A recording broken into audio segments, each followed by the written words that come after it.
want to hit on a big question that a lot of my clients ask me and a lot of people that follow me on social media ask me, and that is, should I do intermittent fasting every single day, 7 days a week, 365, forever and ever and ever? You know, a lot of my clients are really a little bit on the fence with whether or not they want to embark on this journey of intermittent fasting. Rightfully so. I know I was as well.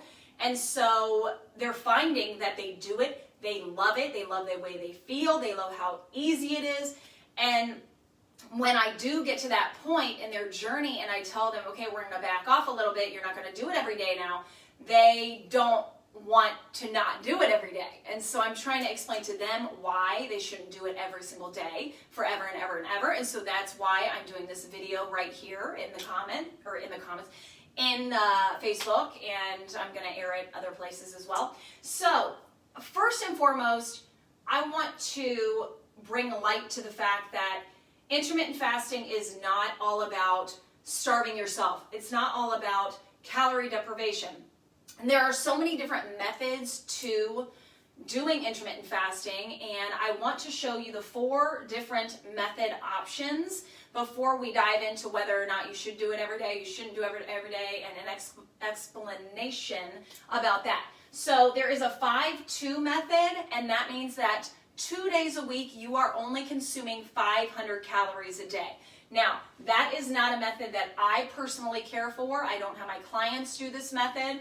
And so we're just going to kind of breeze right by it. Now, there's an alternate days method. Same thing. You're doing 500 calories per day, every other day. For me, that's not appealing whatsoever. For my clients, it's just not doable. It's very, very, very tight, restrictive. I don't like that, so we're just going to move on. The 16-8 or 14-10 method, so that is a time restriction plan.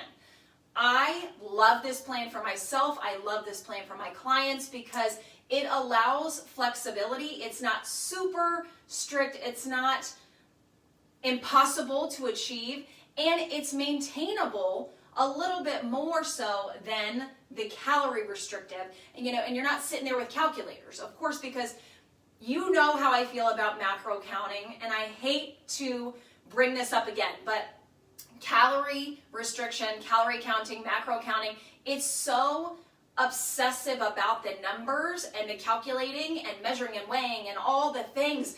I just do not feel that that creates a healthy mindset whatsoever. So while doing the 16-8, or if you decide to do the 14-10, and that would be 16 hours of fasting, 8 hours of your eating window, or if you choose to do the 14-10, it's a little bit less strict because you're eating for 10 hours, you're fasting for 14. So the only thing I will say about this is that, a lot of people do benefit from the 14-10. However, we don't kick into that autophagy, the body's cellular recycling process. We don't kick into that until 16 hours in. So if you are someone that's trying to get all the benefit from doing intermittent fasting, you're getting the detoxification benefits, you're getting the autophagy, which is pretty much that. You're getting the weight loss, the muscle building, mental clarity, so cognitive function, all of the things. You want to try to do at least 16 hours because that's when you start tapping into all of it. So benefits to the 14-10, but you don't get the most bang for your buck. But this is the key for my clients, for myself, not only to be able to do it, but also to be able to maintain it. And then the last option is 24-hour fast, 1 day. Some people do 2 days a week. Okay, so again, I am not trying to fast for that long, but I do throw it in. Every few months, I'll do a 24-hour fast because, again, with that autophagy, and if you don't know what autophagy is, then put autophagy in the comments, and I can send you one of the videos that I've done about autophagy. It's an incredible thing that our body does naturally, and so we want to find out ways that our body can tap into this process and boost the abilities and the benefits of it. So when you do the 24 hours, your autophagy kicks up like 3 times the amount from 16 hours to 24. So it is good to incorporate a 24-hour fast from time to time if you are someone that is healthy enough to do so and you're not someone that has any kind of like blood sugar issues already. But fasting is a great way of correcting a lot of these issues. So if you are watching this video and you're not familiar with what I do offer and you're thinking, well, I might want to up my nutritional plan, I might want a customized plan, I might want to just hear more, then you can DM me or you can send info please in the comments and I will be glad to do so. So looking at all the 4 different options here, the time restriction option is the one that you can benefit from a lot. It's very maintainable. However, if you are doing this option every single day and you're doing it for 3 months and 4 months and 5 months, and then by the end of the year you've continued doing it and you're like, man, my body has not only stopped feeling good, stopped losing the weight, stopped gaining the muscle, stopped allowing me to think clearly and feel sharp as a tack, and now I'm kind of feeling a little bit icky and I'm kind of gaining weight at this point. It's because your body creates a new set point with whatever you're doing. So if you are consuming less calories every single day, and typically with this plan, if you are doing it correctly and you're not trying to lose weight, like myself, I'm not trying to lose weight. So I make sure that I eat nutrient-dense food, that my calories are up. And so I am someone that could do this every single day forever and ever and ever if I wanted to, and I probably wouldn't see that big of a difference. But 9 times out of 10, you're restricting and you're cutting your calories down. And a lot of times, honestly, I'll only eat 2 meals in a day. Sometimes I'll just eat 1 big meal. And so if I carried on that forever, then I'm consuming less and less calories. And so if I did that, eventually my body, my basal metabolic rate is going to be lower. My set point is going to be lower. And my body is just going to learn to function off of little calories, but it's going to stop burning the way that it was burning initially, because we're using this intermittent fasting as a tool. We're using it to shock the body. We're using it to up, the internal engine. And that's what I always say to my clients. We're trying to make our bodies into fat burning machines. If any of you guys want your body to be a fat burning machine, drop a hell yes in the comments. I don't know who wouldn't say that, because we all want it. And that just allows for cheat meals. That allows for you to have days not in the gym. That allows for you to drink alcohol if you want to. It allows for deviation.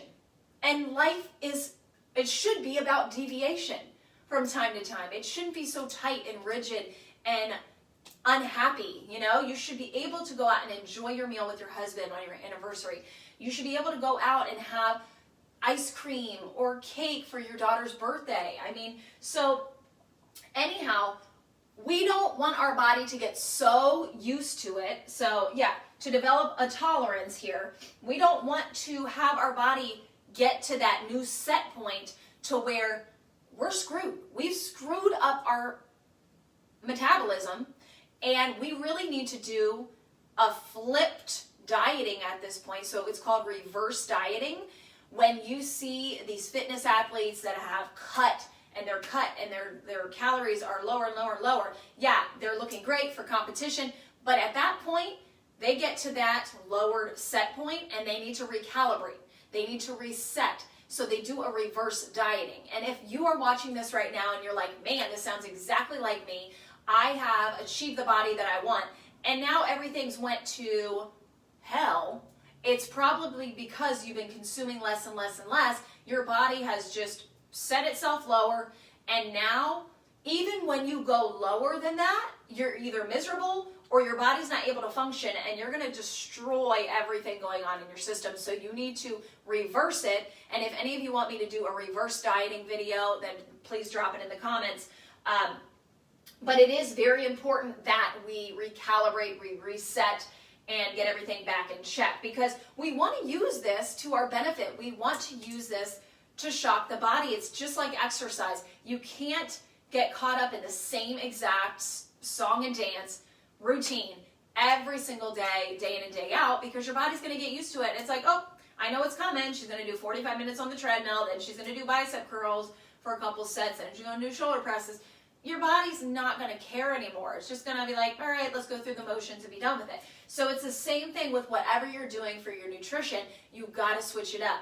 So if you are doing something like this, the 5-2, the alternate days, the 24-hour, and you're doing it right, and you are consuming enough calories on those off days, then you can get away with doing it if you're doing it in a smart way. But I still say, I don't care who you are, I don't care what your goals are, I don't care how novice you are or how advanced you are in your process, constantly switching it up, shocking the body, keeping your body on its toes, and making it work. And knowing the difference between when you should stress out your body, because doing intermittent fasting is stressing out your body during that phase of not eating. So if you are someone that has high cortisol already, then you want to make sure that you're doing this in a correct way, and you're not doing it day in and day out, and you're restricting to where your body's even higher on cortisol. So there's a lot that goes into it, and that's why I say what works for one person's not going to work for the other. And so you need to really know what's best for your body, and you need to, if you're working with a coach, you need to work with a coach that's customizing your nutrition plan and not just giving you something that everyone else is getting as well. So that's it for this educational video. And again, if you have any questions, please feel free to drop it in the comments. DM me if you are seriously interested in an online coaching program. I offer both exercise, nutrition, combination of both, nutrition only.